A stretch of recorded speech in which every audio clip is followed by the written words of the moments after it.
Bismillahirrahmanirrahim. Assalamualaikum warahmatullahi wabarakatuh. Perkenalkan, nama saya Nur Iriana Adriani, NPM 1940302014.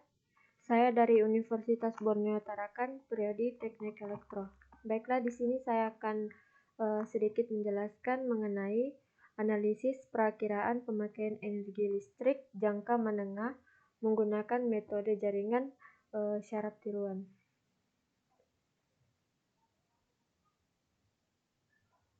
Baiklah, kita langsung masuk ke PowerPoint-nya.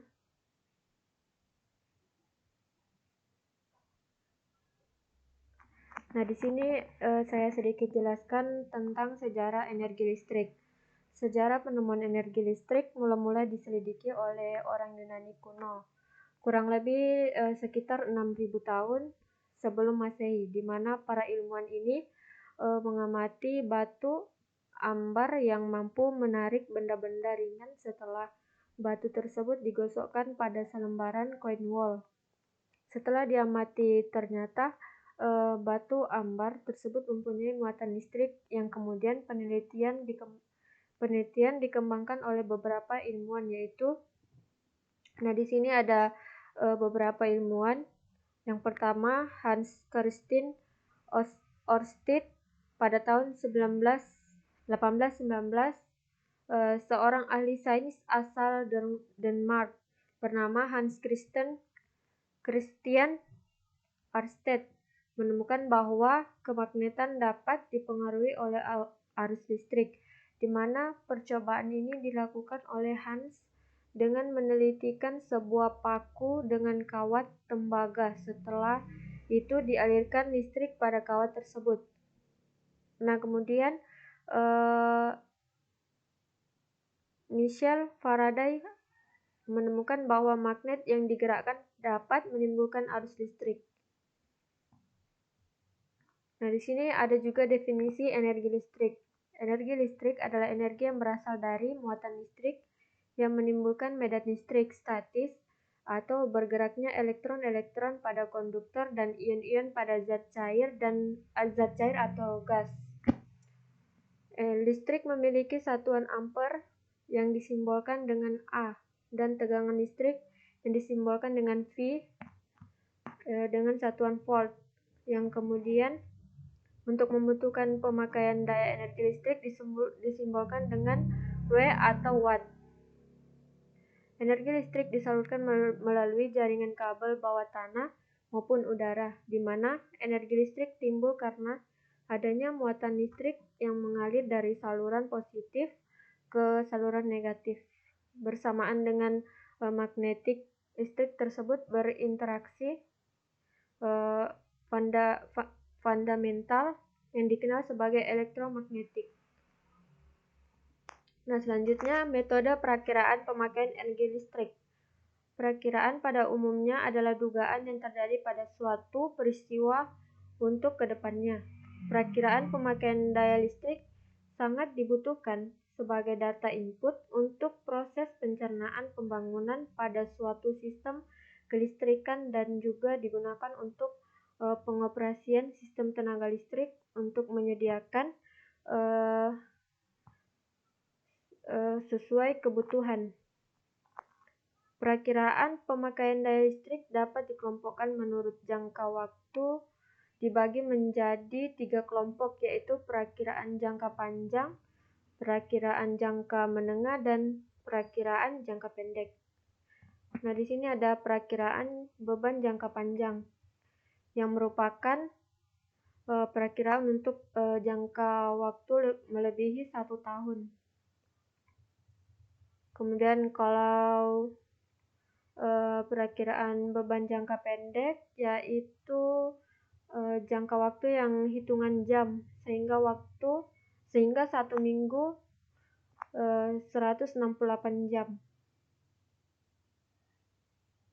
Nah, di sini ada berdasarkan sifatnya data perakiraan dibedakan atas 2 macam, yaitu perakiraan kualitatif dan perakiraan kuantitatif.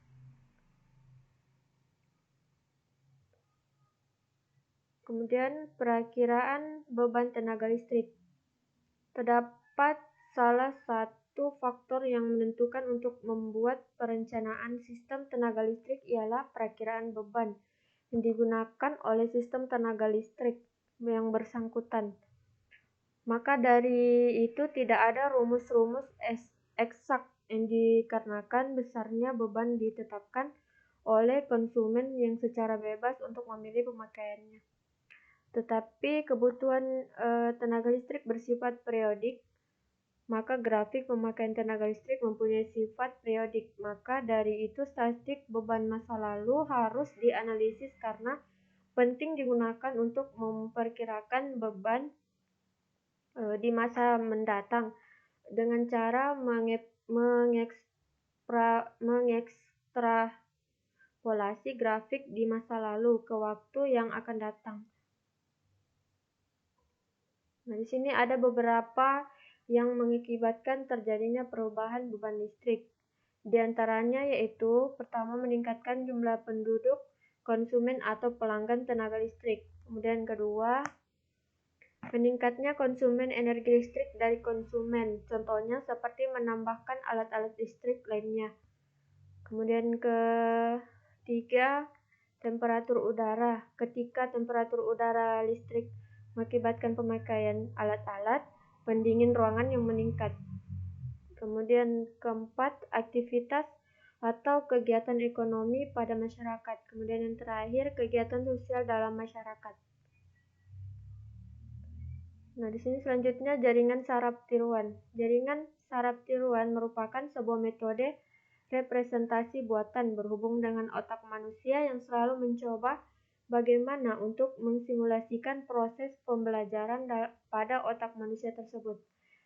Istilah representasi buatan di sini digunakan karena jaringan saraf tiruan ini diimplementasikan menggunakan program komputer yang nantinya mampu memberikan penyelesaian terhadap jumlah proses perhitungan setelah melalui banyak proses pembelajaran.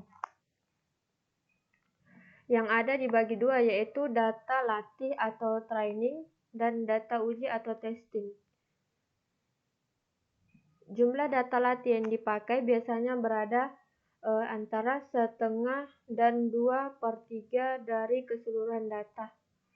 Jaringan saraf tiruan terdiri dari jumlah satuan masukan atau input dan keluaran atau output yang terkoneksi dan pada setiap koneksinya terdapat bobot atau weight tersendiri yang dapat diubah-ubah untuk mendapatkan hasil prediksi sesuai yang diinginkan. Lapisan-lapisan pada jaringan saraf tiruan ada sebagai berikut. Nah, di sini yang pertama yaitu input layer atau lapisan masukan, kemudian hidden layer atau lapisan tersembunyi, dan terakhir output layer atau lapisan keluaran. Kemudian selanjutnya karakteristik jaringan saraf tiruan. Karakteristik dari jaringan saraf tiruan antara lain yang pertama memiliki kemampuan yang menghasilkan output terhadap pola yang belum pernah dipelajari. Kedua, memiliki kemampuan untuk memproses input yang terdapat kesalahan di dalamnya dengan tingkat toleransi tertentu. Kemudian ketiga, mampu beradaptasi dengan perubahan yang terjadi terhadap nilai-nilai input dan output. Bentuk adaptasi ini diwujudkan dalam perubahan nilai bobot. Dan keempat, akurasi prediksi pada umumnya cukup tinggi. Dan kelima, memerlukan waktu yang relatif lama dalam pembelajaran jaringan saraf tiruan.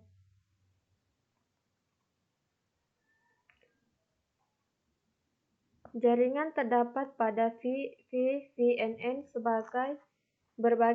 terbagi menjadi dua, yaitu single layer perceptron. Single layer ini merupakan jaringan yang berbasis VNN paling sederhana untuk dilatih dengan sebuah neural network.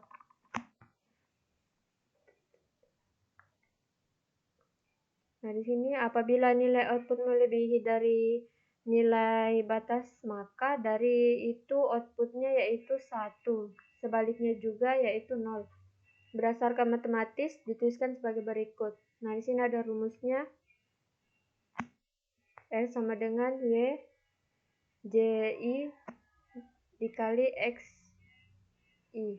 Nah, di mana I yaitu hasil single layer perseptron, WJI yaitu nilai penimpang dari unit J ke unit I, kemudian XI yaitu input ke unit I, kemudian output 1, IF output nilai batas atau threshold, kemudian output 0 yaitu IF output.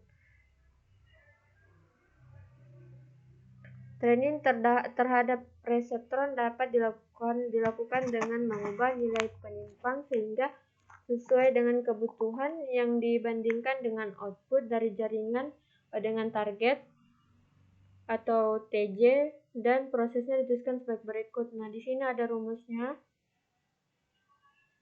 W baru JI sama dengan W lama JI ditambah A atau TJ dikurang output J dikali XI. Nah, di sini ada proses dijalanin pada setiap neuron yang terdapat setiap layer sehingga nilai penimpang tersebut sesuai yang sudah ditargetkan. Nilai awal penimpang yaitu bilangan kecil antara 0 hingga 1 yang dihidupkan secara acak. Multilayer perceptron mempunyai layer yang disebut dengan hidden yang terdapat di tengah-tengah layar input dan output. Hidden yang memiliki sifat variabel bisa dipakai lebih dari satu hidden layer. Nah, di sini ini dapat kita lihat gambarnya. Dan selanjutnya algoritma training jaringan pada MATLAB. MATLAB menyediakan fitur neural network yang memudahkan penggunaannya dalam membangun suatu jaringan saraf tiruan. Dalam membangun suatu jaringan saraf tiruan, perlu dilakukan beberapa tahap pelatihan training terhadap beberapa algoritma training jaringan yang terdapat pada MATLAB antara lain. Nah, di sini ada tabelnya, algoritma, adaptation, kemudian keterangan.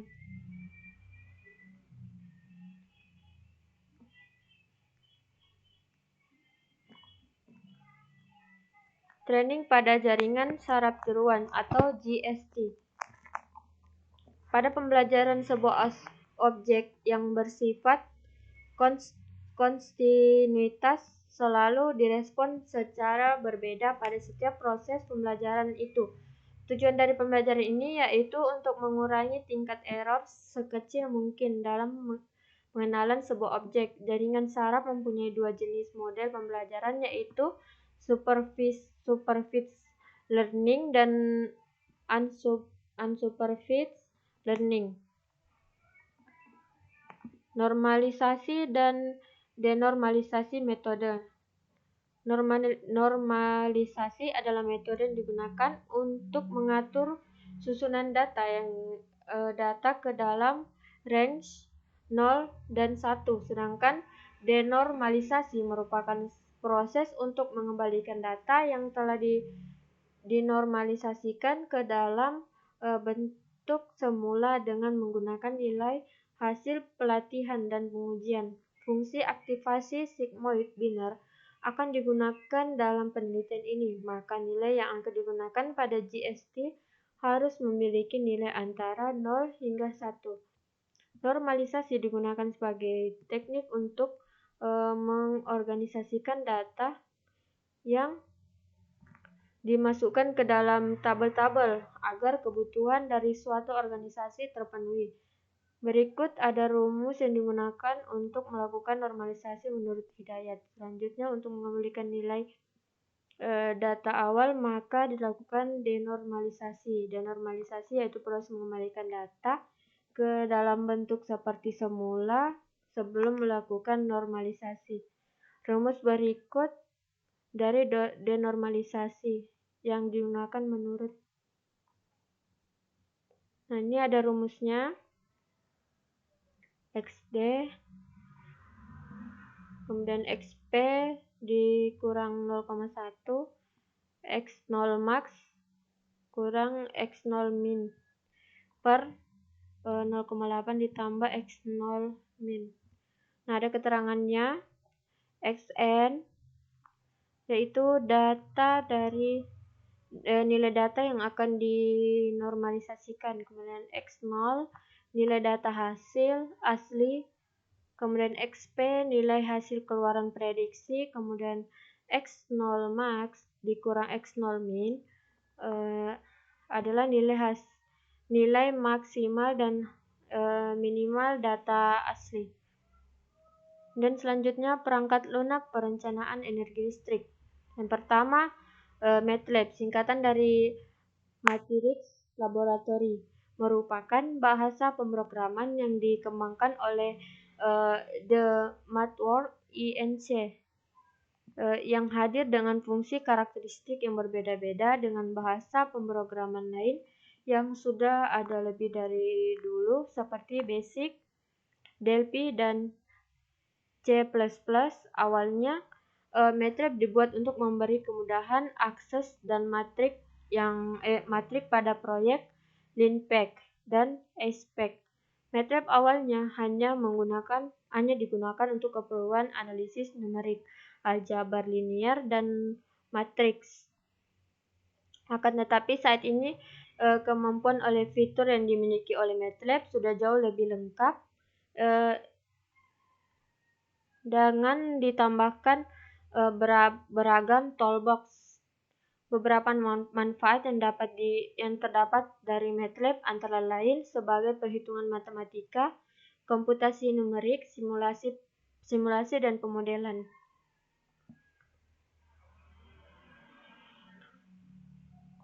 Nah, di sini ada tampilan awal MATLAB dan command window. Nah, kemudian gambar kedua dapat terlihat toolbox dari neural network. Kemudian keterangan input data, berisi data input yang akan digunakan untuk pelatihan dan pengujian jaringan. Kemudian target data, berisi data target yang akan digunakan untuk pelatihan dan pengujian jaringan. Dan ketiga, new network, berisi jaringan yang akan dilakukan proses prediksi.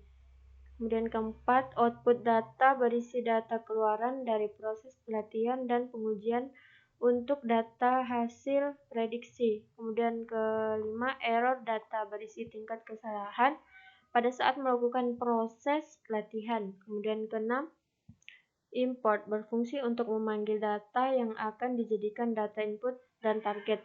Kemudian new, yang ketujuh, berfungsi sebagai pembuat jaringan pembelajaran dan prediksi baru. Kemudian selanjutnya help, berfungsi sebagai memanggil buatan petunjuk jika menemui kesulitan alat melakukan prediksi. Kemudian terakhir close, berfungsi untuk menutup toolbox. Kemudian B, ENPEP atau The Engineering and Power Evaluation Program, yaitu suatu alat analisis energi di lingkungan dan ekonomi yang memiliki 10 set modul.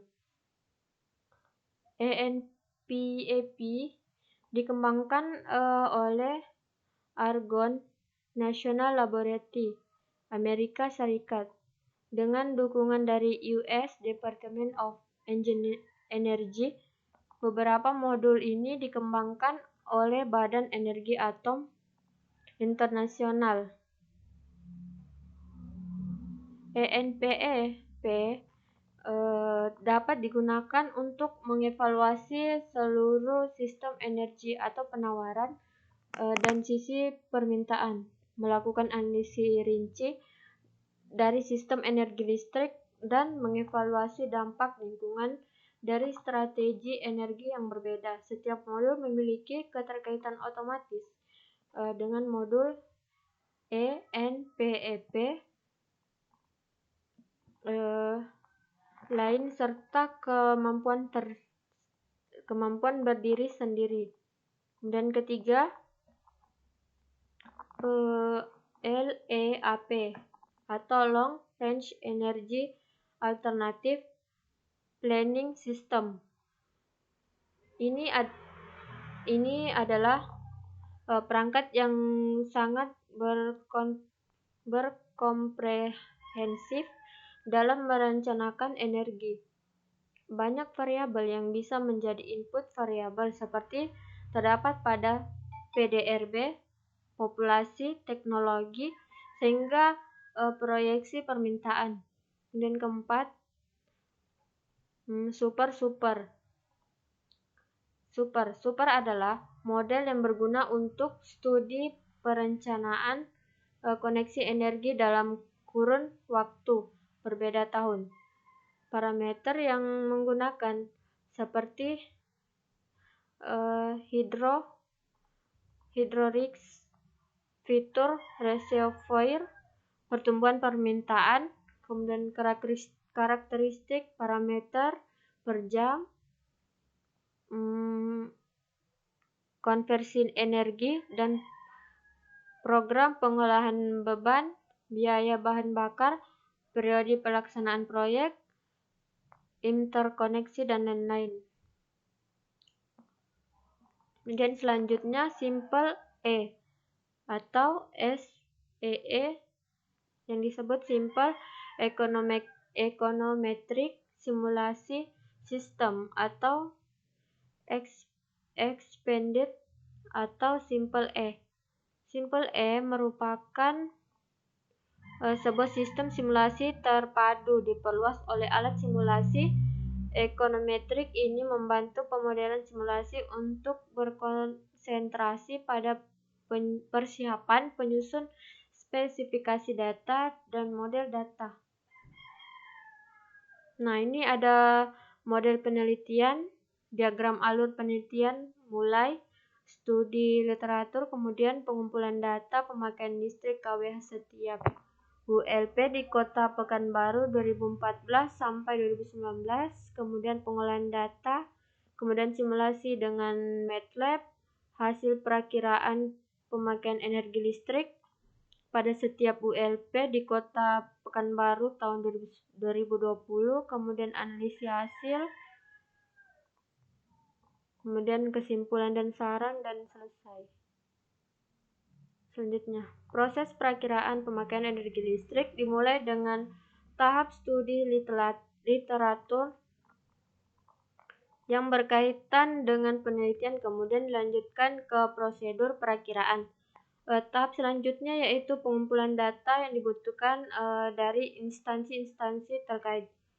Setelah semua data terkumpul, selanjutnya melakukan perhitungan-perhitungan sederhana dengan mengolah data tersebut dengan melakukan simulasi melalui software MATLAB. Jika semua tahap berjalan lancar atau sesuai dengan yang diharapkan, maka selanjutnya analisis dan disusun dalam pembuatan laporan perakiraan.